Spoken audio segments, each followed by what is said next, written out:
Wow, so you do get all 7 notes. It's just a matter of having to make those, the T and the Fa. Is that what you were saying? Okay.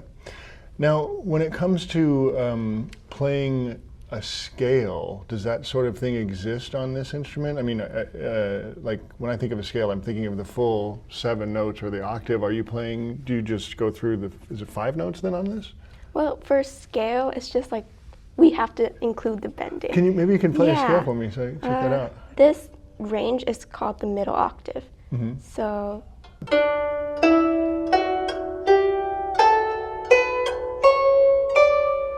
Wow. Yeah. Interesting. So it is, I don't want to say the same, but it's similar, I suppose, to a Western instrument in that you can play the scale like that? Is that? One thing I did notice that when you were playing one of those songs, it looked like you were playing the bass notes with your left hand. And so it's almost similar to a piano in a way, that you're playing like the more of the treble clef with your right hand.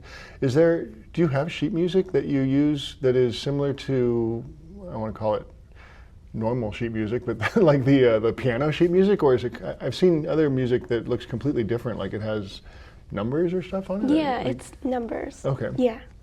Interesting. And then what about rhythm? How is that? Is that notated in? There's like little lines underneath. So if it was like a 16th note, there would be 2 lines underneath. But if it was an 8th note, there would just be 1 line underneath, because 8 times 2 is 16, so like double the lines.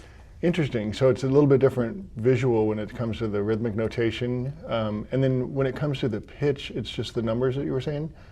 So how do you differentiate between the middle octave and the higher octave or lower octave? Is there different numbers? Are there different symbols? So there is a symbol.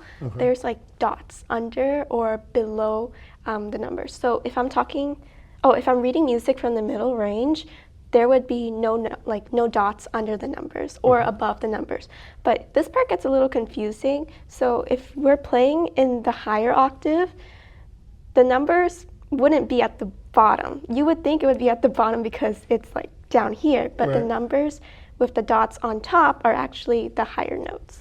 Interesting. It's kind of similar to, in some ways, guitar, because we, especially, have you ever heard of tablature?